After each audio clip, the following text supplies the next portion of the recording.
Caperucita Roja y Walda. En un país muy cercano había una niña llamada Caperucita que iba todos los días al colegio.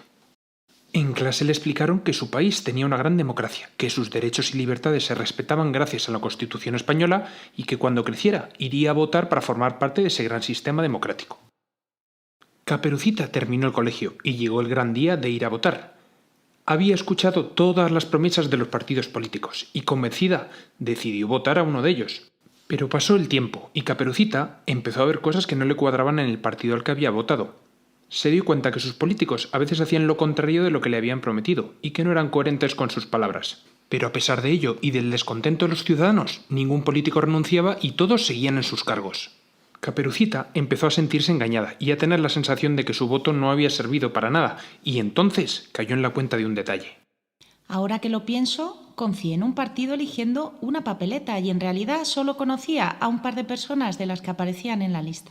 Afortunadamente, ese año Caperucita comenzó sus estudios en la universidad, y un día en la biblioteca, mientras estudiaba, descubrió lo que significaba la palabra democracia. Demos, pueblo, y Kratos, poder.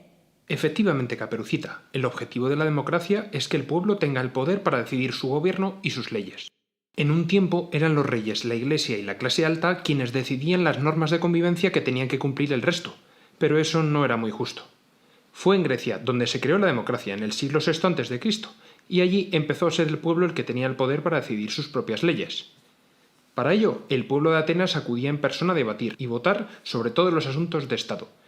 Pero la sociedad fue evolucionando y con el tiempo el pueblo que trabajaba y tenía que dedicarse a sus asuntos no podía acudir constantemente a votar a favor de sus intereses. Así que surgió la figura de los representantes políticos. La función de estos representantes políticos era la de votar siguiendo los intereses de quienes les habían elegido directamente, de forma que aunque ya no acudía a votar el pueblo en persona, se seguían creando leyes que realmente el pueblo necesitaba.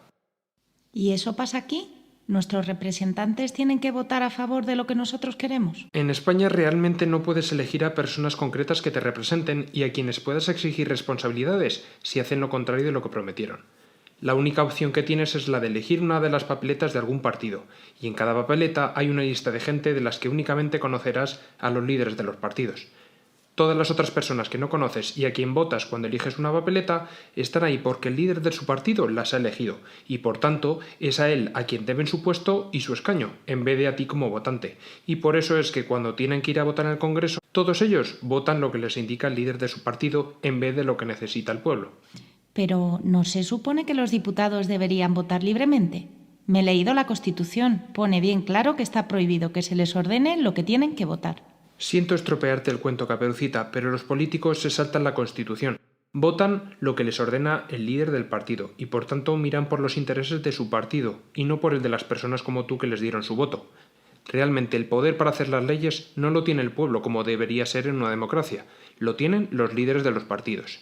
De hecho, todos los partidos sin excepción acaban de votar a favor de lo que llaman un pacto antitransfugismo, el cual impide que los diputados sean libres de votar a favor de lo que necesitan sus votantes, y en su lugar deben cumplir con lo que les ordena el partido político.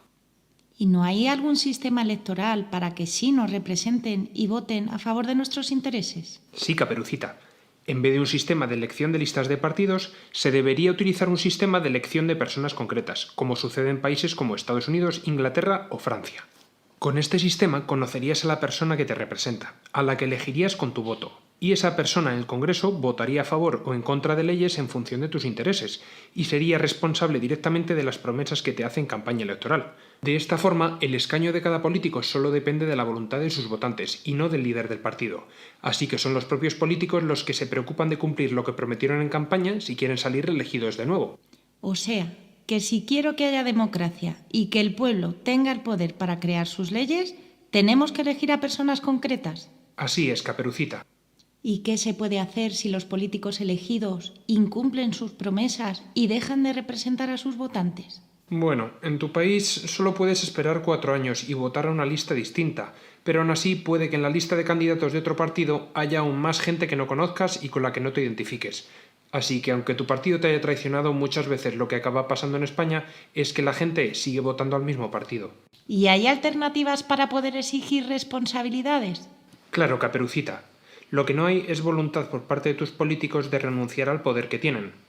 En democracia deberías poder retirar el voto a tu representante por falta de confianza en cualquier momento. Y, por ejemplo, con el apoyo de un número de votantes suficiente, el representante debería perder su puesto por haber dejado de representar los intereses de sus votantes. Pero como te decía, si en España se votasen a personas concretas en vez de listas, serían los propios políticos los que se preocuparían de cumplir lo que prometieron para salir elegidos de nuevo. Así que sería muy raro que los políticos hicieran lo contrario de lo que prometen en campaña, tal y como pasa en los países donde tienen este sistema. Vale. En resumen, para que el poder de hacer las leyes de nuestra sociedad esté realmente en el pueblo, en las elecciones debería poder elegir a personas concretas, en vez de listas de partido. Y si mi candidato me traiciona, debería existir la posibilidad de retirarle mi voto porque ya no me representa. Pero en España elegimos papeletas con listas de partidos. No podemos retirar el voto. Y realmente no tenemos poder para decidir nuestras leyes. Vale, lo pillo. ¿Y si esto no es democracia, qué es? En España, el poder está fundamentalmente en los líderes de los partidos, y eso se llama partitocracia. Ok, entendido. Lo que me habían explicado en el colegio no era cierto. Parece que en España no hay democracia. No nos representan los políticos, pero al menos tenemos garantizados los derechos y libertades por nuestra Constitución, ¿no? Una Constitución, Caperucita, es la norma más importante de todos los tipos de normas y leyes que hay en una sociedad, y tiene dos partes, una en la que se definen los derechos de los ciudadanos y otra en la que se regula el poder del Estado. Además, para que una norma como esta, tan importante, se pueda llamar Constitución, se necesitan dos requisitos. El primero es que tiene que haber unas elecciones a Cortes Constituyentes. ¿Y eso qué es?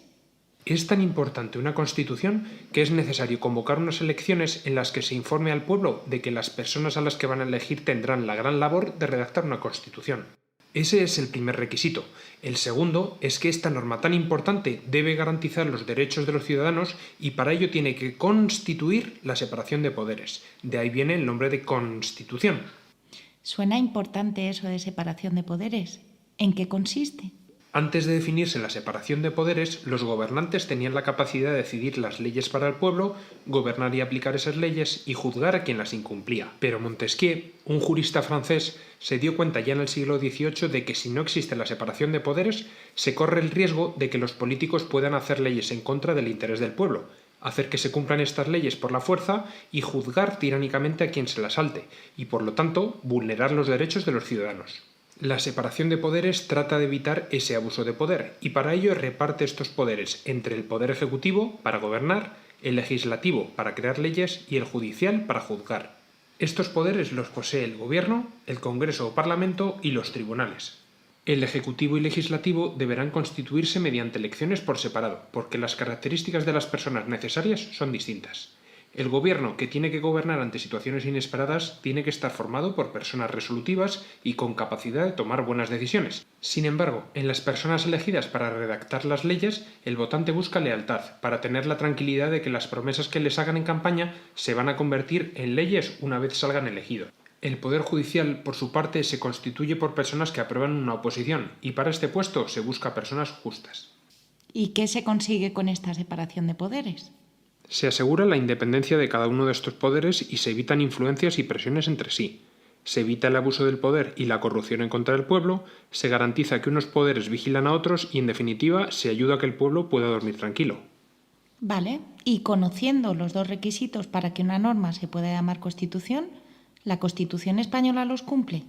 Bueno, ahora ya sabes la gran importancia que tiene la creación de una norma como esta para un país, y que son necesarias unas elecciones en las que se informe al pueblo de que los elegidos tendrán el gran deber de redactar una Constitución. Y en España, en el año 1977, se convocaron unas elecciones normales, sin mencionar nada acerca de la creación de una Constitución. Así que sin que el pueblo español eligiera a los políticos para esa función, fueron ellos solos los que decidieron por su cuenta redactarla. O sea que realmente no se podría llamar Constitución. Vale. El primer requisito no se cumple, pero el segundo, el que garantiza los derechos de los ciudadanos, ese se cumple.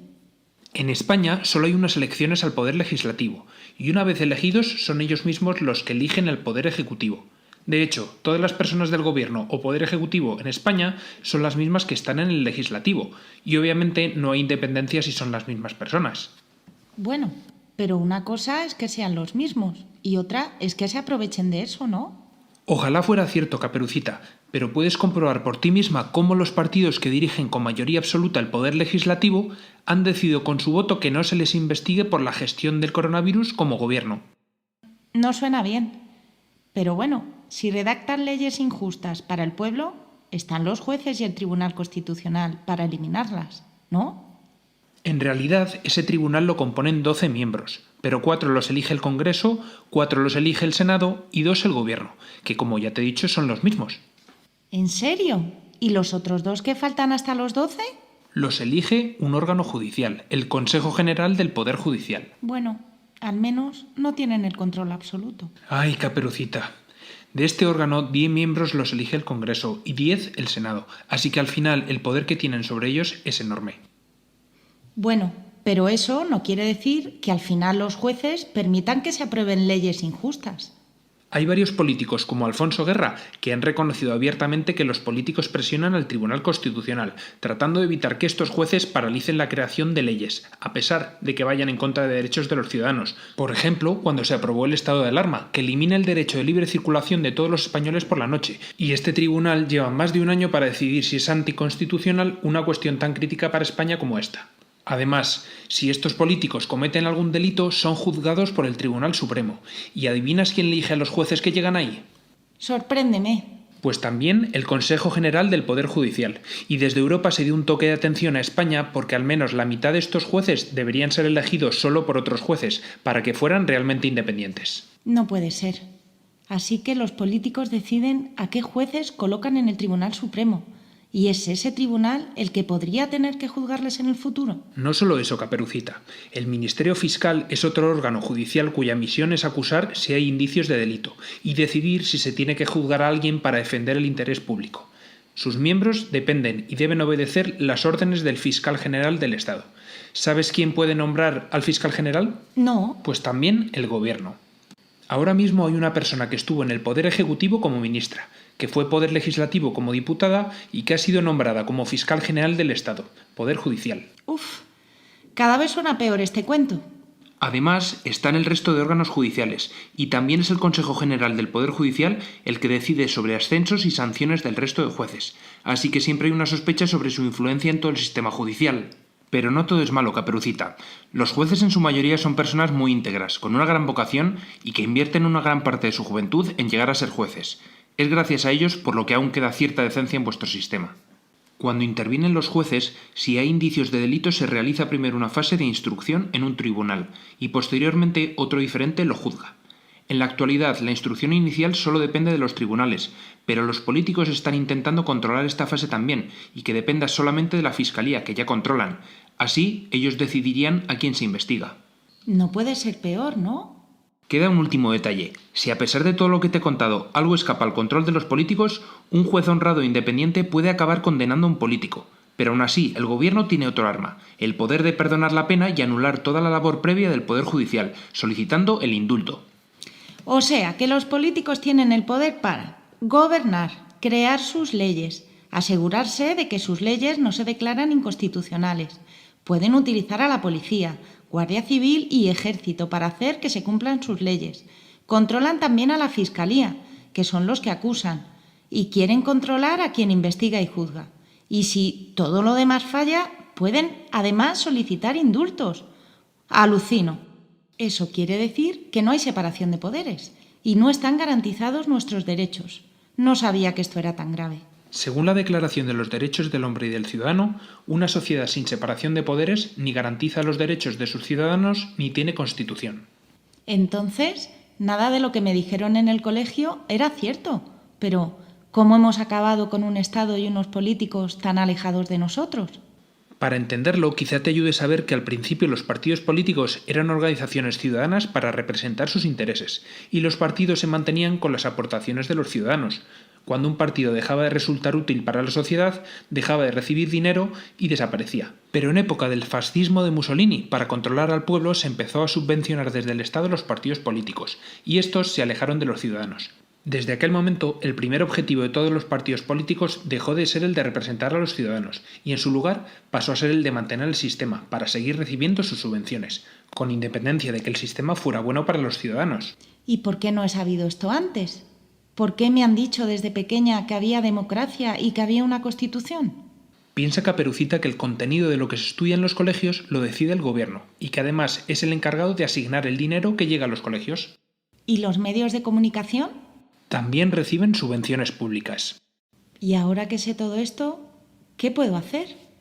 Caperucita, los políticos cada vez están más alejados del pueblo, los ciudadanos cada vez están menos representados por los partidos, y el único arma que tiene tu pueblo para defenderse es su voto. Es un sistema que no les beneficia, pero mientras sigan votando cualquiera de los partidos y haya una alta participación en las elecciones, parecerá que el pueblo acepta estas normas del juego. Es por eso que en lo único que se ponen de acuerdo tus políticos es en pedir que la gente vaya a votar, porque sin vuestros votos sería evidente que los ciudadanos no aceptáis estas normas y perderían la legitimidad para seguir gobernando. Ahora que ya lo sabes, tienes dos opciones. La primera, seguir votando. Y da igual que votes a un partido o votes en blanco. En ambos casos estás participando y dando tu aprobación al sistema actual. La segunda opción es difundir este mensaje y no votar, abstenerte, ni siquiera votar en blanco, mostrando tu rechazo no participando de este sistema por dignidad y exigir a los políticos que convoquen unas elecciones a Cortes Constituyentes, para que las personas que elijamos los españoles redacten una nueva Constitución, en la que se establezca la separación de poderes, se modifique el sistema electoral y se garanticen los derechos de todos los ciudadanos españoles. No votes, recupera tu dignidad.